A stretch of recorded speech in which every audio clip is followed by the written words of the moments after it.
Bom, estamos de volta, né? A partir de agora vamos falar do processo trabalhista. No processo trabalhista nós temos as partes, que chama o autor de reclamante e o réu de reclamado. No que diz respeito aos processos, no processo trabalhista, os recursos trabalhistas, não há muita diferença entre o processo civil, de forma que as partes são chamadas de recorrente e recorrido, né? Se é num agravo, é agravante e agravado. Se é num embargo, é embargante e embargado. Por exemplo, quando houver apenas o autor é reclamante ou o réu é reclamado. A representação é um terceiro que tem a qualidade, né, para agir em nome de alguém. Há dois tipos de representação. A legal, que decorre de lei, né? O sindicato representa uma categoria e as pessoas jurídicas são representadas. A representação convencional, né, que é facultada a parte se fazer representar em juízo, podendo ser um preposto. Esse preposto é mais comum nas empresas, né? Geralmente as empresas têm um preposto que as representa nas audiências. O artigo 791 da CLT diz que o empregado e o empregador poderão reclamar pessoalmente, né, na Justiça do Trabalho a reclamação e também acompanhá-las até o final.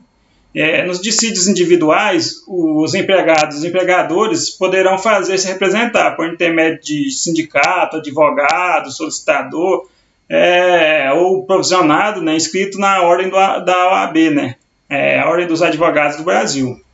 E nos dissídios coletivos é facultado aos interessados a assistência por advogado. A assistência jurídica, né, a justiça gratuita, né, é para todos aqueles que comprovem, né, a hipossuficiência, que não tem condição, né, de arcar com as custas do processo, e pode ser feito através de uma simples declaração. Temos aqui também o artigo 14, né, da Lei 5.584, eu coloquei aqui para mostrar que ele, em parte, ele é inconstitucional. Por quê? Porque ele afronta a Constituição. Porque ele fala que esses benefícios só restringem as pessoas que são representadas por sindicato, numa determinada categoria, e que não percebam, né, um salário superior ao dobro do mínimo. E não é bem assim. Essa assistência jurídica ela é um dever do Estado. Está disposto no artigo 5º da Constituição, que é um dever, né, do Estado garantir, né, o auxílio a essas pessoas que não têm condição de arcar com os custos do processo. Temos também a ação, né, é uma expressão usada, né, para definir, né, uma reclamação ou ação trabalhista, ou dissídio. É classificada em ação individuais, quando há somente um autor no polo ativo. As plurimas, né, quando há vários autores no polo ativo, né, esse polo ativo é o reclamante, né, o ativo, e o passivo, né, que é o reclamado. Temos as coletivas, né, quando será beneficiado um número determinado de pessoas. Quanto à providência jurisdicional, as ações podem ser de conhecimento, né, essa ação de conhecimento, ela é onde vamos ter o conhecimento, né, do direito, né, pleiteado, né, tudo ali que o reclamante está buscando, né, com essa ação. Já as ações executórias, será executado aquilo que já foi conhecido, né, que foi exposto, colocado na ação de conhecimento. Pretende que seja cumprida, né, a obrigação imposta na ação de conhecimento. As cautelares visam antecipar, né, aquele direito, né, que é pleiteado pela parte, vamos supor uma parte que está necessitada, né, como o processo de trabalho é de caráter alimentar, né, pode acontecer da parte estar precisando urgentemente, né, para se manter, né, manter sua família. E a ação principal, né, será discutida no mérito da questão, né, numa ação principal. As mandamentais visa cumprir, né, o que foi colocado pela autoridade, que foi imposto pela autoridade. Os pressupostos para existir o processo é a jurisdição, né, que é a vara que será dirigida àquela ação, que é competente para julgar, né, o caso concreto. Já o pedido deverá estar na petição inicial, né, contendo a prestação resistida, os pedidos, né, expostos para o mérito da questão. As partes são as pessoas, né, que têm uma controvérsia, né, e pretendem que a Justiça do Trabalho resolva. Bom, a petição inicial poderá ser escrita ou verbal, sendo verbal será reduzida a termo. O que é reduzir a termo? É colocar, né, num papel tudo aquilo que é passado, que é falado, né, formalmente, oralmente. E já a petição escrita ela deverá conter os requisitos dos artigos 440 da CLT. Esses requisitos nós vamos ver num exemplo de uma petição inicial, o modelo de uma petição inicial. O que é esses requisitos? Primeiramente, você vai endereçar essa petição para o juízo, né? O juízo que é competente para julgar essa ação. Então você vai colocar excelentíssimo senhor doutor, juiz da vara tal, né, da comarca tal, e depois você vai qualificar. Para qualificar as partes, vocês vão colocar o nome, né, da parte, aí vocês vão especificar os dados deles, né, brasileiro, casado, se trabalha, se não, os documentos pessoais, né. Aí, logo abaixo, você vai identificar a peça. Qual que é a reclamação? Aqui no nosso exemplo, está a reclamação trabalhista pelo rito sumaríssimo. E logo abaixo você vai qualificar o reclamado, né, que é em desfavor de. Se é uma empresa, vou colocar o nome da empresa, né, pessoa jurídica de direito tal, né, direito privado, e o endereçamento completo da empresa.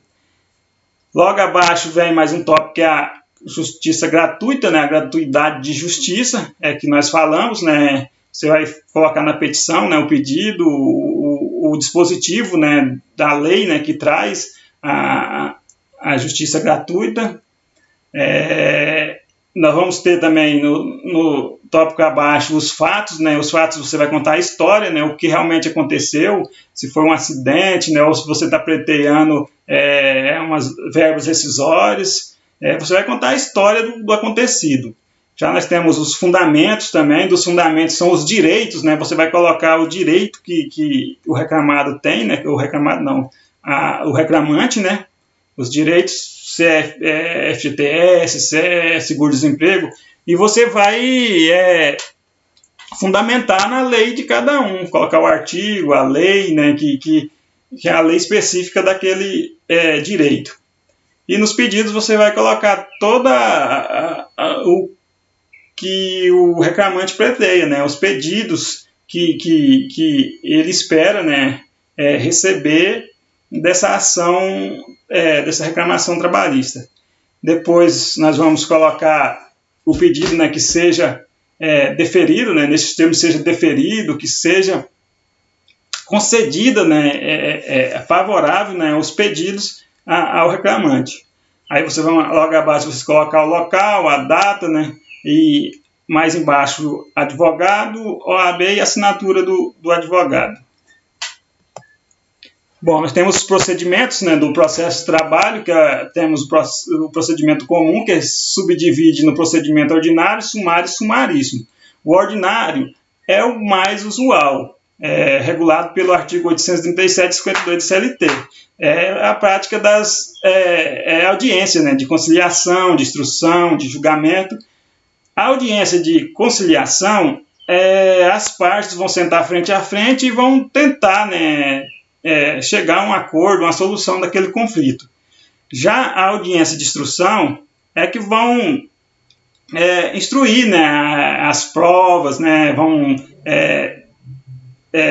pegar, né, colher os depoimentos das testemunhas. E já a audiência de julgamento é onde o juiz vai dar o veredito, né, dar a sentença, né, vai julgar o mérito, vai julgar a questão. O procedimento sumário são raros no processo de trabalho, né, no processo trabalhista. O valor da causa não pode ser maior do que 2 salários mínimos e, se for matéria constitucional, não caberá recursos das sentenças proferidas. Já o sumaríssimo, ele veio, né, da Lei 9.957 e veio para dar mais rapidez ao processo, veio dar mais segurança ao processo trabalhista. Nós temos procedimentos especiais. Esse inquérito judicial é para apuração de falta grave, né, e autoriza a resolução, né, do contrato de trabalho do empregador estável por iniciativa do empregador. Essa reclamação deverá ser escrita e dentro de 30 dias após a suspensão do empregado. Temos dissídio coletivo, né, que é um processo destinado à solução dos conflitos coletivos do trabalho. A ação de cumprimento aqui não vai ser executada, mas vai ser cumprido, né, o pedido, podendo ser espontâneo ou por coerção mediante a ação de cumprimento. Nós temos atos e termos, né, e prazos do trabalho. Os atos é um procedimento, né, que vai dar ciência a alguém que pratique ou deixe de praticar um ato. Nós temos também os atos como os atos vindo, né, oriundo, né, da vontade humana, né, que origina, né, o processo do trabalho, assim como a citação, né, a intimação, todos eles são atos do processo. Nós temos também os termos, né, os termos são os documentos, né, é o processo documentado, né, tudo aquilo ali que foi passado formalmente, oralmente, é passado, né, escrito no papel. E os prazos processuais é um lapso temporal, né, é os prazos, vamos supor, para que seja acontecer, né, o processo. Vamos supor, o recurso ordinário, né, ele tem um prazo de 8 dias úteis, né, para ser interposto, para entrar com esse recurso. Se não entrar dentro desse 8 dias, o recurso será intempestivo, né, está fora do tempo. Nós temos a resposta do réu, né, que na contestação possibilita o réu se defender. A reconvenção, o réu pode fazer os seus pedidos, né, na contestação, possibilita, né, o réu fazer os pedidos, né. A existência ou nulidade de citação, a citação denomina notificação no processo do trabalho. Ela será feita pelos correios, né, e deverá sempre haver um prazo de 5 dias entre o recebimento, a notificação e a audiência.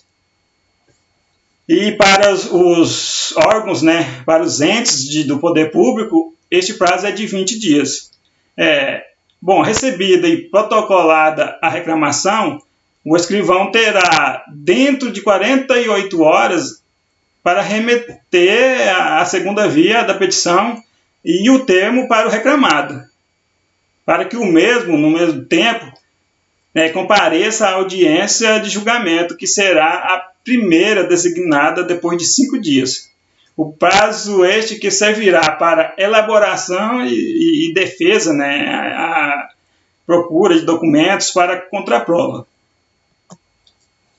Nós temos a inépcia da inicial. A petição inicial será considerada inépcia quando houver alguma hipótese contida no artigo 295 e 96 do CPC. A litispendência é 2 ações idênticas, né? Quando tem 2 ações idênticas não pode ser julgada, né? A coisa julgada é quando a ação ingressada já foi julgada e por sentença, né, no qual já não cabe mais recurso, nenhum recurso. A conexão é quando a ação tem o mesmo objeto e a mesma causa de pedir. A continência ocorrerá quando entre 2 ou mais ações haja identidade, né, as partes, a causa de pedir, o objeto, uma abrange as demais. A carência de ação, haverá carência de ação quando inexiste a possibilidade jurídica do pedido, né, a legitimidade, a parte, falta de interesse processual. Bom, as provas no processo do trabalho, existe o princípio da livre convicção do juiz, né, da persuasão racional da prova. É uma livre convicção motivada pelo juiz, né. o juiz é livre para apreciar a prova, mas só que, contudo, ele tem que justificar, ele tem que fundamentar o porquê, né, daquela sentença, né, o porquê que ele chegou naquela sentença, naquela decisão. Bom, a sentença é o ato pelo qual o juiz põe fim ao processo, decidindo ou não o mérito da questão, da postulação. E o prazo é de 48 horas, improrrogável, para o juiz aplicar a sentença. Bom, nós temos os recursos, né? O recurso ele é o reexame, né, da decisão por autoridade superior ou pela mesma, e tem como regra, né, efeito devolutivo. Os recursos no direito do trabalho, no processo trabalhista, ele tem como efeito devolutivo, não suspensivo. A natureza do recurso ela pode ser ordinária e extraordinária. A ordinária são os recursos ordinário e agravo de petição. Qual que é a função deles? É revisar, né, as matérias de fatos, matérias de provas e questão de direito. Já a natureza extraordinária são os recursos de revistas, embargo TST e recurso extraordinário, que visa garantir a ordem legal e a ordem constitucional. Bom, no processo do trabalho, os prazos do recurso é de 8 dias para o recurso ordinário, de revistas, embargos e o agravo de petição e instrumento. O recurso extraordinário será em 15 dias e já as custas serão pagas pelo vencido. E o não pagamento, não comprovação das custas, implicará no quê? Implicará que o recurso não será conhecido pelo tribunal. São isentos do pagamento das custas os contidos no artigo 790-A da CLT. São eles, né, os que são beneficiários da justiça gratuita, são aqueles que comprovaram através de uma declaração, né, na petição inicial, que não tem como arcar com as custas, as partes hipossuficientes. E também a União, os estados, o Distrito Federal, né, os municípios, todos aqueles órgãos ligados, né, ao poder público. E o Ministério Público do Trabalho. Já essa isenção não alcança os órgãos fiscalizadores do exercício profissional e nem exime, né, as pessoas jurídicas referidas no inciso 1 da obrigação de reembolsar as despesas judiciais, né, realizadas pela parte vencedora. Bom, as características gerais dos recursos são: recursos cabíveis no processo trabalhista são o recurso ordinário, o recurso de revista, os embargos de declaração, embargo de TST e o agravo de petição e o agravo de instrumento. Todos eles, né, estão ali no artigo 896 a 897-A da CLT. E além desses, admite no processo de trabalho também o pedido de revisão, né, e o recurso extraordinário. Bom, tempestividade. A tempestividade para que os recursos sejam interpostos, né, que seja entrado com recurso dentro do seu prazo. Cada recurso tem o seu prazo, né? Tem aqueles de 8 dias, os de 5 dias e de 15 dias. Então, esses recursos para ele ser tempestivo, tem de ser entrado, tem de ser interposto dentro do prazo estabelecido por cada um. Temos o depósito recursal, né? Isso aqui é uma garantia em juízo, né? É depósito em juízo para que seja garantida, né, o objeto da ação, né? Que o vencido deposite, né, o objeto da ação para que seja garantida ao vencedor. Temos o recurso ordinário, né? O recurso ordinário no processo de trabalho, ele cabe em duas hipóteses, né? As decisões definitivas e terminativas das varas de trabalho, né? Esse aqui é o recurso que nós falamos, né? Que é o RO, que cabe das decisões da Justiça do Trabalho, né? Das varas do trabalho para o TRT.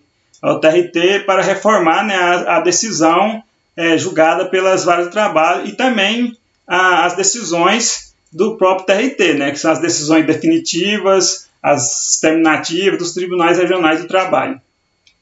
E o seu efeito será apenas devolutivo, como nós falamos, né, o valor das custas será de R$ 4.678, né, e 13 centavos, e na ação excisória já R$ 9.356,25 centavos. Tem um recurso revista, né? É importante saber que esse recurso ele é cabível apenas nos dissídios individuais de trabalho. Cabe recurso de revista em duas hipóteses, na decisão do TRT em recurso ordinário e decisão do TRT em agravo de petição. O recurso de revista somente será cabível quando a questão for exclusivamente de direito, se o recorrente estiver diante de uma hipótese, né, específica, né, do cabimento do recurso, e se a matéria estiver pré-questionada. O que é pré-questionada? É uma matéria que já foi tratada, né, por algum órgão da justiça. A hipótese de cabimento do recurso revista, né, específico, né? O procedimento sumaríssimo, né, cabe, né, o recurso revista quando contrariar a Constituição Federal, súmula do TST ou súmula vinculante do STF. O que são as súmulas? As súmulas são julgados, né, jurisprudências, resumo desses julgados de cada órgão, igual a súmula do TST, a súmula do vinculante do STF. Cabe também o recurso revista na execução, quando ofender a Constituição Federal ou lei federal. Já no procedimento ordinário, é quando contrariar outro TRT, né? O que é contrariar o TRT? Contrariar as súmulas, né, do TRT. O SDI, né, que são a seção de dissídio individual, né? Contrariar súmula também do TST, súmula vinculante do STF, e também a Constituição Federal e lei federal. Bom, temos embargos no TST, né? Estão previstos no artigo 894 da CLT, divide em dois grupos, embargos de divergências, que cabe na decisão de turma do TST, por exemplo, o recurso revista. E quando essa decisão, né, eles se divergem entre si, eles não têm uma decisão unânime dentro da turma. Cabe também os embargos infringentes, né, de dissídios coletivos da competência do TST para TST, que é julgado pelo SDI, que o SDI é a seção de dissídios individuais.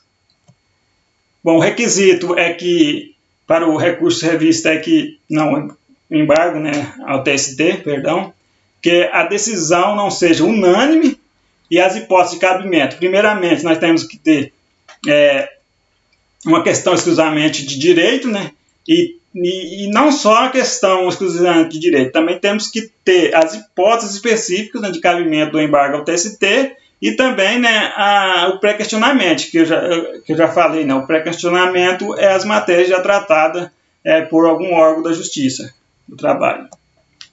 Temos a agravo de petição, né, que serve para atacar, né, aquelas decisões, né, do juiz nas execuções, e caberão embargo de declaração na sentença ou órgão no prazo de 5 dias, devendo seu julgamento ocorrer na primeira audiência ou sessão subsequente.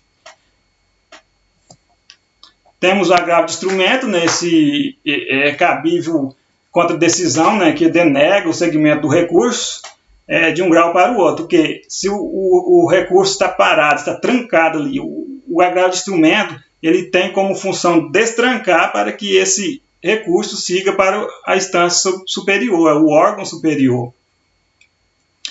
É exercitável em qualquer grau de jurisdição e será julgado apenas pelo Tribunal Regional Superior. E o prazo de interposição é previsto no artigo 897 da CLT. O agravo de instrumento depende, né, dos requisitos, né, de admissibilidade, o preparo, né, as custas têm que ser preparadas, né, já, e além de possuir o prazo, né, de 8 dias para sua interposição. O agravo regimental, né, esse agravo ele também é chamado de agravo interno, e é um recurso judicial que tem como intuito de fazer que as decisões, né, dos tribunais seja revista pelas suas próprias decisões. Os tribunais têm que rever as suas próprias decisões. E o seu efeito igualmente os outros, né, devolutivo, o seu prazo é de 8 dias e é processado e apresentado sem apresentação, né, de contrarrazões e sustentado oralmente. Bom, já o recurso extraordinário, né, o recurso, né, que é de competência do STF, né, ele é cabível quando contrariar, né, os dispositivos da Constituição, né, contrariar, declarar, né, a inconstitucionalidade de tratado ou lei federal. Então, quando contrariar, né, a Constituição Federal, né, alguma questão, né, alguma norma, uma decisão que viola, né, a Constituição Federal e lei federal. Bom, o recurso adesivo será cabível no recurso adesivo nas decisões do recurso ordinário, de revistas, embargos e no agravo de petição. Ele será admitido quando tiver sucumbência, o quê? Recíproca. Ele vai ser admitido para modificar, para rever, né, a decisão, né, desses recursos. E o mais interessante dele é que ele recurso adesivo porque ele vai colado, né, é o mesmo prazo que do recurso principal, é o mesmo prazo do recurso revista. Tem a correição parcial, né? Esse recurso é destinado a provocar a intervenção de uma autoridade judiciária superior contra um ato tumultuado praticado no processo. Um ato deve ser atentatório, né, à boa ordem do processo, a inexistência de recurso contra este ato e que haja prejuízo à parte do referido ato. Por fim, é usado para corrigir, né, os abusos, os atos contrários à boa ordem do processual.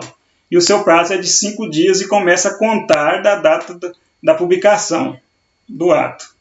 Sua interposição não suspende, né, o andamento do processo principal. Temos também os embargos de declaração, né, usado para sanar, né, omissão, obscuridade e contradição. O que é? É quando tem omissão, né, no conteúdo, né, no todo do conteúdo do processo, né.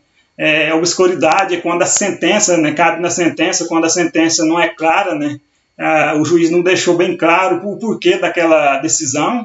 E também temos, né, na contradição, que tem uma contradição na sentença. Por exemplo, vamos colocar aqui, fulano de tal, ele entrou com ação reclamatória, né?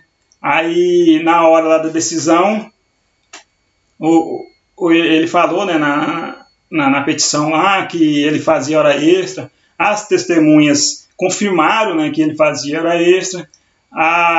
O relógio, né, de ponto, né, confirma também que ele fazia essas horas extras. E na sentença, lá na hora de proferir a sentença, o juiz indefere, né, não concede, né, não é a favor que ele fazia essas horas extras. Ele indefere. Então, aí tem uma contradição. O juiz dá uma decisão, mas as provas falam que ele fazia as horas extras. Essa é a contradição, né, na hora da decisão.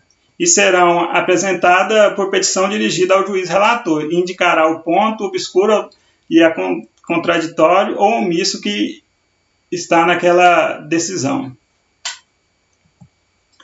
Nós temos a execução, né, do processo trabalhista, né? Essa fase do processo pretende obter, né, de fato o direito, né, que foi pleiteado em sentença condenatória, né? Esse direito foi reconhecido lá na ação, né, de conhecimento, né?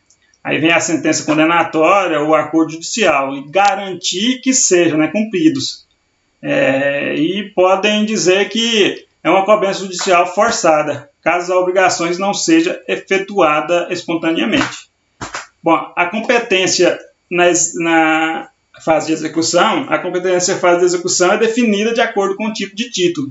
O título executivo, né, a questão. E por ser de natureza absoluta, não cabe, né, não pode, né, não cabe modificação por vontade das partes. E sendo afastado, né, o artigo 516 para o CPC, de acordo com o entendimento do TST. E quem pode promover essa execução? Com a reforma, né, essa reforma trabalhista da Lei 13.467 de 2017, limitou a execução de ofício pelo juiz ou presidente. O que é a execução de ofício? Nós já falamos, né? Devido ao cargo, né? Em virtude do cargo, na sua função na Justiça do Trabalho. que somente será possível nas situações em que as partes não possuam, né, um procurador, um advogado, né, na ação. Além disso, a execução também poderá ser promovida por qualquer interessado. Não poderá, né, ser promovido por qualquer interessado, como acontecia antes da reforma trabalhista. Agora só pode apenas ser promovida pelas partes do processo e de conhecimento. Temos a liquidação, né, a sentença de liquidação. Essa sentença você faz os cálculos, né, do valor da causa. Depois de obtido o valor da causa, né, mandado, né, proferida, né, a decisão de liquidação. Aí o juiz faz a notificação do executado, né, expedindo um mandado para intimar o executado para realizar o pagamento da dívida. Bom, através, né, do depósito em juízo, né, que é a garantia, né, em juízo, ou os bens, né, a serem penhorados. E esse prazo é de 48 horas sob pena de penhora judicial. Já os embargos à execução, o executado, né, tem o prazo de 5 dias para entrar com embargo de execução, né, a execução, se ele está em desacordo, né, não concorda com aquela sentença proferida, aquele mandado de execução. Também temos, né, o último tópico, né, da nossa segunda parte, a desconsideração, né, da personalidade jurídica. Aqui, na desconsideração da personalidade jurídica, vai desconsiderar a personalidade jurídica para que possa alcançar os bens, né, das pessoas, né, vamos se tornar uma pessoa física, que quando a empresa não alega ter, né, condição de pagar, né, a sentença, né, o valor da ação, aí vão buscar os bens das pessoas, né, para que seja paga essa ação, né, o valor, né, para o vencedor. Bom, é isso aí, pessoal. Que vocês possam ter obtido um bom conhecimento com essa aula. E eu desejo que Deus abençoe a todos. Nós poderíamos estar aí, né, presencial, mas devido ao momento que passamos, não podemos. Mas eu tenho certeza que Deus vai estar agindo em nossas vidas e nós logo poderemos estar juntos. Obrigado a todos.